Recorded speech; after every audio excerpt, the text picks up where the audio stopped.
बिस्मिल्लाहिर्रहमानिर्रहीम। अस्सलाम वालेकुम। You are watching Prime Education. तो आज हम स्टडी करेंगे डिजिटल लॉजिक डिज़ाइन को। ठीक है, तो digital logic design basically course है। इलेक्ट्रिकल इंजीनियरिंग वाले स्टूडेंट्स भी पढ़ते हैं, सीएस वाले स्टूडेंट्स भी पढ़ते हैं, अदर डिपार्टमेंट्स वाले भी पढ़ते हैं जहाँ पे इसकी रिक्वायरमेंट हो। तो आज हम अपने डीएलडी के सी एल ओज़ को डिफाइन करेंगे। ठीक है, सी एल ओज़ इस चैप्टर में, इस बुक में कौन कौन से सी एल ओज़ हैं। तो फर्स्ट सी एल ओ इस बुक का हमारे पास ये वाला C L O binary numbers के ऊपर सी एल ओ का। ठीक है, इसको हमने देखना है कि डी एल डी में इसका क्या रोल है और इसको हम यूज़ क्यों करते हैं।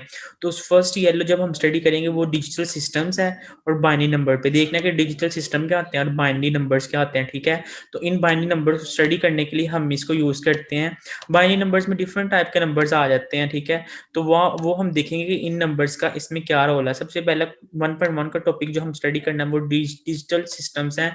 डिजिटल नंबर्स क्या होते हैं कि इसमें हम इलेक्ट्रॉनिक्स में डिफरेंट टाइप्स के इक्विपमेंट्स यूज़ करते हैं, तो उसकी मदद से हम डिफरेंट आईसीज भी बनाते हैं, डिफरेंट सर्किट्स भी बनाते हैं। तो उसमें डिजिटल सिस्टम देखेंगे कि है क्या जब इस टॉपिक को स्टडी करेंगे।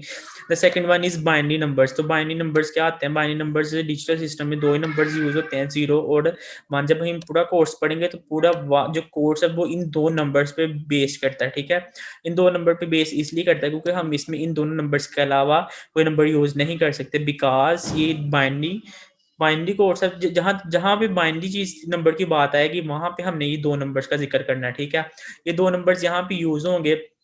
द नेक्स्ट हमने कन्वर्जेंट देखनी है। कन्वर्जेंट डिफरेंट टाइप्स की होती हैं। वो हमारे पास डेसिमल से बाइनरी में आ सकता है, बाइनरी से डेसिमल में जा सकता है। ठीक है, और डेसिमल से हमारे पास हेक्साडेसिमल में जाता है, फिर हमारे पास हेक्साडेसिमल से ऑक्टल में जाता है। तो इस तरह हमने सारी कन्वर्जन एक दूसरे के साथ वाइज वेट्स हमें स्टडी करनी है। ठीक है, अब इनके बाद हमने पढ़ना ऑक्टल से हेक्साडेसिमल, मैंने बता दिया आपको। इसके बाद मैंने कंप्लीमेंट हम स्टडी करेंगे कि कंप्लीमेंट क्या होता है। ठीक है, उसके बाद हम साइंड और अनसाइंड नंबर को पढ़ेंगे।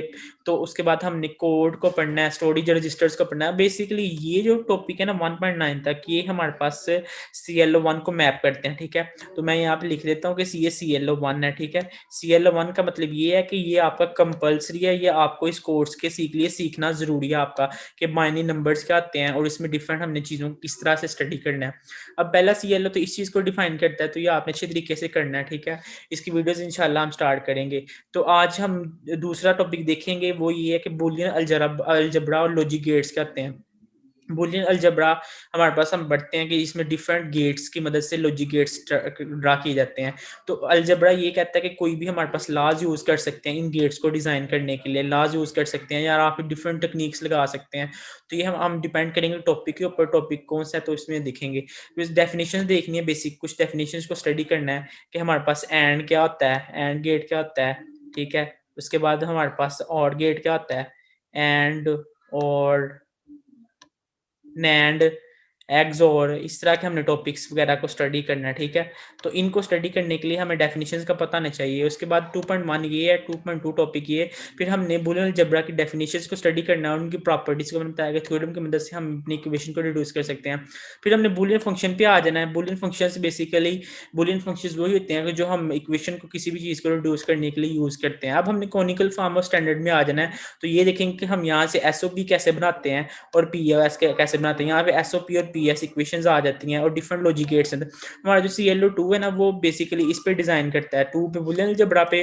और जो चैप्टर 3 है उसमें हमने मैपिंग पढ़नी है, के मैप पे। ये मेरे पास लिख देता हूँ यहाँ पे, ये हमारे पास सी एल ओ नंबर 3 है, course learning outline C L O को कहते हैं। ठीक है, तो ये हम इसमें C L O number 3 study करेंगे इसमें, इस टॉपिक में, इसमें गेट्स में। तो इसमें हमें सबसे पहले के मैप, डोंट केयर और नैंड नोड इम्प्लीमेंटेशन का मस्ट आना जरूरी है, क्योंकि ये कोर्स सारा डिजाइन इसी पे करता है। कोर्स का नेम ही डिजाइन बेस है। इसका मतलब ये कि इन आपको इन टॉपिक्स का पता आना बहुत ज़रूरी है। अगर इन टॉपिक्स का आपको नहीं पता तो फिर इनके अंडरस्टैंडिंग के लिए आपको इनकी सर्च करना ज़रूरी है कि टॉपिक्स हैं क्या। फोर्ड वेरिएबल के मैप पढ़ेंगे, S O P U P S को सिंप्लीफाई करेंगे, वो चैप्टर 2 में थोड़ा सा हिंट होगा, वहाँ से स्टडी करेंगे। फिर यहाँ से आगे हम देखेंगे कि इनको आपस में कैसे कन्वर्ट करते हैं। फिर नैंड और नॉर को इम्प्लीमेंटेशन देखेंगे कि इनकी मदद से डिफरेंट सर्किट्स कैसे बना सकते हैं। एक्सऑर को पढ़ेंगे और हार्डवेयर डिस्क्रिप्टिव लैंग्वेज को पढ़ेंगे। ठीक है, एच टी एल को पढ़ेंगे, ये हम थोड़ा सा डिटेल में जाएंगे क्योंकि इसका आपकी फील्ड में बहुत ज़्यादा रोल है।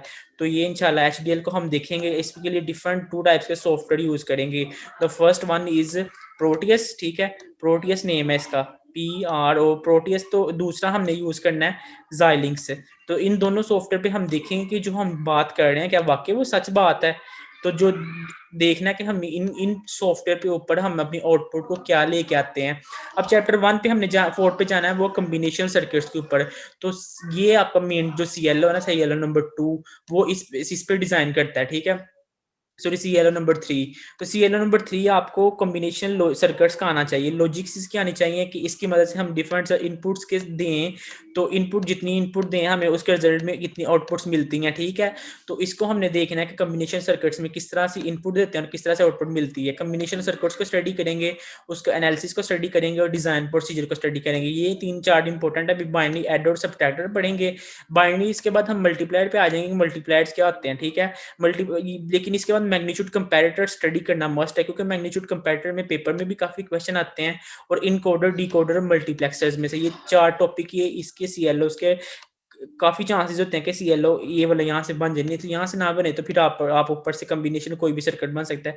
बेसिकली चैप्टर तो सारे कॉम्बिनेशनल है, तो क्वेश्चन कहीं से भी आ सकता है। तो इन टॉपिक्स को हम सारा को डिटेल से पढ़ेंगे। अब हमने अगला CLO इसके साथ 5 और 6 का मिलकर बनता है, वो हमारे पास होता है सीक्वेंशियल सर्किट्स, और हमारे पास बाइनरी रजिस्टर्स होते हैं, ठीक है। अब यहाँ से हमने सीक्वेंशियल सर्किट्स को पढ़ना है, तो उसमें हमने लैचेस को पढ़ना है कि स्टोरेज, जो लैचेस होती हैं वो अपने अंदर एलिमेंट्स को किस तरह से स्टोर करती हैं। और उसके बाद हमने फ्लिप फ्लॉप्स को पढ़ना है। तो फ्लिप फ्लॉप्स पे जाने से पहले हमें अपने क्लॉक सीक्वेंशियल सर्किट्स का पता होना चाहिए कि सर्किट बनता कैसे है। सर्किट जब बनेगा तो इसके मुताबिक हमने फिर अपने सीक्वेंशियल सर्किट्स को HDL मॉड्यूल के साथ इंप्लीमेंट कर देना है।